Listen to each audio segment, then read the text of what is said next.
Hi there, Success and Fulfillment Circle family, and happy Thrive Thursday. I am so excited to share some more tips with you. And you all have made so many levels of progress already. Here we are, really wrapping up the end of the first month of 2023 already. So, this is our last Thursday of January of the first month. We had our first two Thrive Thursdays, which I hope you enjoyed, about the first one being health is wealth, and second one being sales and persuasion as it relates to selling and persuading with heart. And today I have a few things that I wanted to share with you. A few topics that I think all together make sense and can be applied together. So the first one really, so these came from a few other training groups and entrepreneur groups that I have become a part of, that I found kind of summing up some of that information, and people in different businesses bringing those kind of ideas and opportunities together. We've realized some things that really across all industries in business can really affect our levels of success as it relates to life and business. So the first one really that I wanted to share, very simple word, but awareness.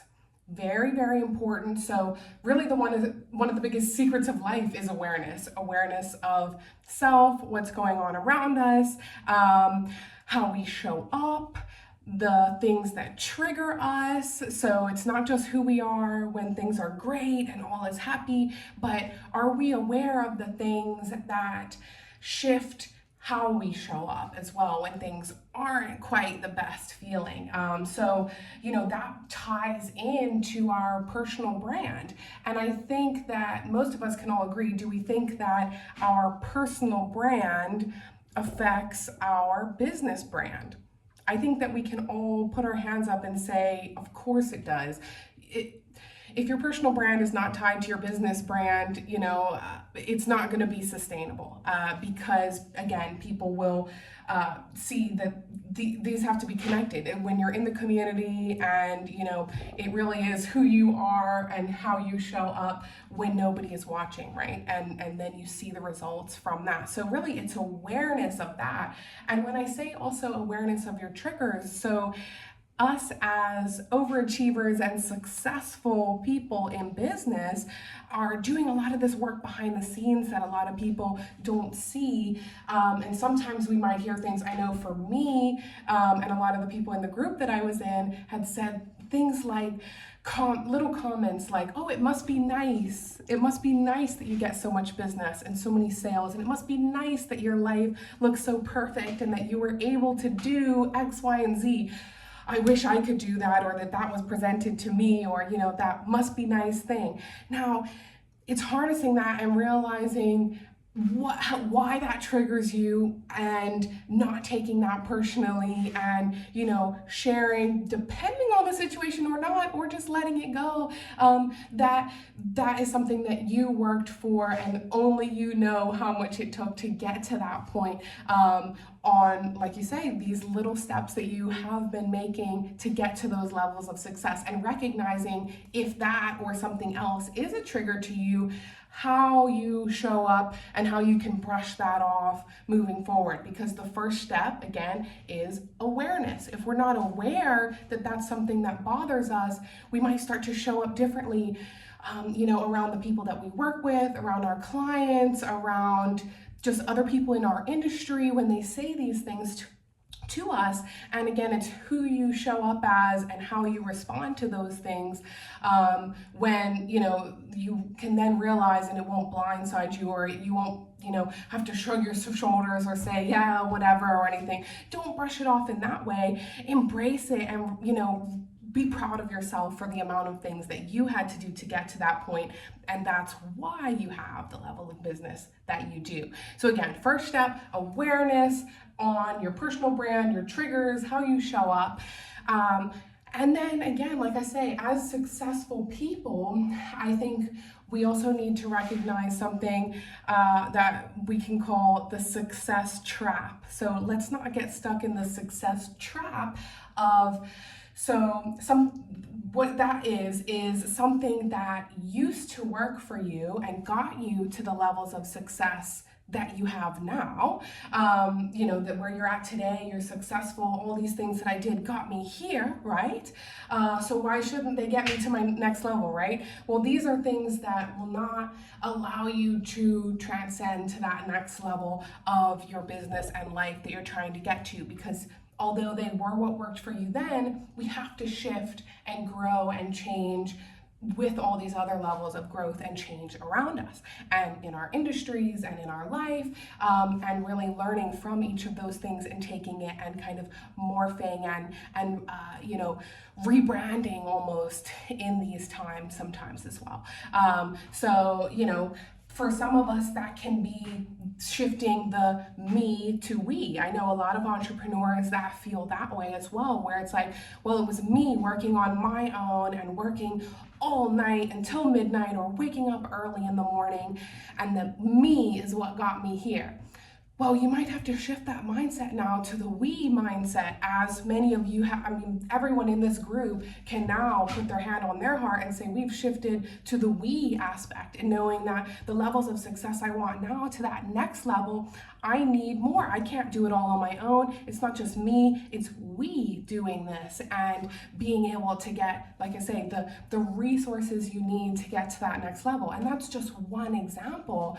But again, recognizing and maybe taking inventory of those things in our life that we feel used to work for us and now have just kind of become a routine, but maybe they're not serving us anymore and those next levels that we're trying to get to. So really, maybe take an inventory on those kind of things that might, like you say, get you in that success trap of things that used to work for you. Because like one like little quote or proverb that sticks out to me, and again, I'm like a bundle of little quotes that I feel like have really struck me in the last year. But one of them is, the strategy that got us out of Egypt is not what's going to get us to the promised land.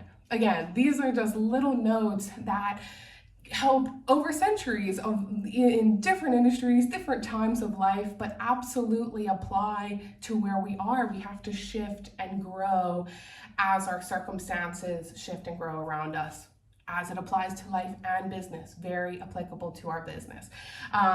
So with that, like the third step to that really is, if we're not going to get caught in that success trap, what's the next step? And that really is setting goals with timelines, okay? So we've talked a lot about goals, but a lot of times we don't really commit to the next steps and the changes we have to make in our schedules, in our lives, in the way we show up to be able to get to that next level, right? So for an example, many of us want to say, the example is that you want to get to over 1,000 followers on one of your social media pages. Well, are we still doing the exact same thing that we were doing before that maybe didn't get us there?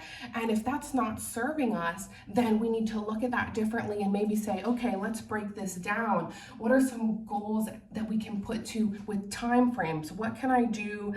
Action steps at different times. So action steps at maybe 24 hours, 7 days, 30 days, and 90 days. So for example, if it was, I'm trying to look for more followers, in the next 24 hours, I would suggest to you write down 30 headlines that you would want to talk about this month, that you could maybe say in a 1-minute video. This is, a topic, and obviously you can talk to me more about it, but if somebody asked me about this topic in my industry in an elevator, what would I say to them in that 30 to 60 seconds? So write down 30 of those headlines within the next 24 hours. And then within the next week, within the next 7 days, record all of these 30 1-minute video clips of these topics. So again, you've set goals with timelines that's going to shift and elevate the level of engagement that you have. And then over the next 30 days, post each of those videos. So then you have a 24-hour goal, a 7-day goal, and a 30-day goal. And then again, over the next 90 days after that, you can assess whether this worked for you or not. And maybe you start to offer in-person trainings or things like that. So I say all of this because that's not what I'm saying each of you needs to do.